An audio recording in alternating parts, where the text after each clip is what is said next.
Hello बच्चों, एक बार फिर स्वागत करती हूँ आपके अपने channel easy math with Sonam पे। मैं सोनम और आज शुरू करते हैं एक्सरसाइज 11.2 से क्वेश्चन नंबर 8। चैप्टर है हमारा direct and inverse proportion, class 8। ये कह रहा है कि a factory requires 42 machines to produce a given number of articles in 63 days. How many machines would be requires to produce the same number of article in 54 days. आप ध्यान से देखो question को, आपको दो चीजें नजर आएंगी। इसमें दो चीजें दी हुई हैं, एक तो दी हुई है नंबर ऑफ मशीन और एक दी हुई है नंबर ऑफ डेज। ठीक है, दो चीजें दी हैं तो मैंने लिख लिया नंबर ऑफ मशीन और नंबर ऑफ डेज। फिर हम लिखते हैं, सिर्फ टेबल बनानी है उसको देख के। रिक्वायर्स 42 मशीन, यानी कि मशीन के सामने क्या लिखोगे आप, 42 लिखोगे। फिर आप लिखोगे number of days, number of days यहाँ पे है तो नंबर ऑफ डेज कितने हैं 63, उसके सामने 63 लिख दोगे। फिर आपको दिया है नंबर ऑफ डेज तो आप नंबर ऑफ डेज के सामने फिर से 54 लिख दोगे। तो आपको निकालना क्या है, मशीन्स की नंबर निकालना है। तो मशीन्स के सामने क्या लिख दोगे, एक्स, यानी कि आपको एक्स की वैल्यू फाइंड करनी है।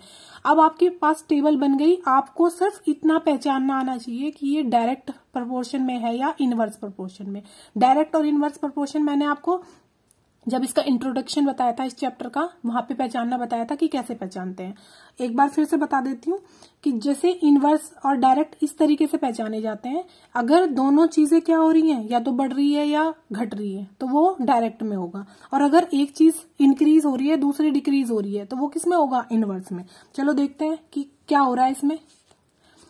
देखो यहाँ पे आपको बोला है नंबर ऑफ मशीन इतने हैं और वो कितने नंबर ऑफ डेज में आर्टिकल बना देती हैं, 63 डेज में।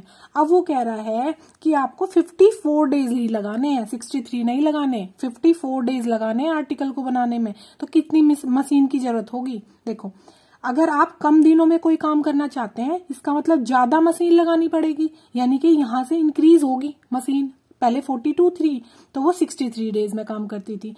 अब अगर मशीन बढ़ाएंगे तभी तो वो कम दिनों में काम कर देगी। तो यहां से तो क्या हो रहा है, नंबर ऑफ मशीन इंक्रीज हो रही है और नंबर ऑफ डेज क्या हो रहे हैं, डिक्रीज हो रहे हैं। तो ये क्या है, इनवर्स प्रोपोर्शन। लिख देंगे इनवर्स प्रोपोर्शन।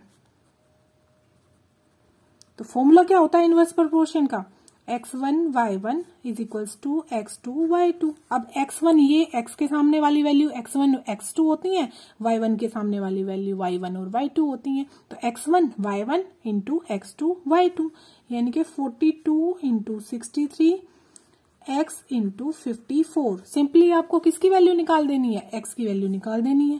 तो x की वैल्यू निकालने के लिए 42 मल्टीप्लाई 63, ये जो x के साथ मल्टीप्लाई में है ना, ये इसके सामने इसके साथ आके डिवाइड में हो जाएगा।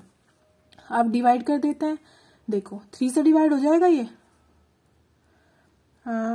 3 से डिवाइड होके ये हो जाएगा 3 1 जा 3, 3 8 जा 24।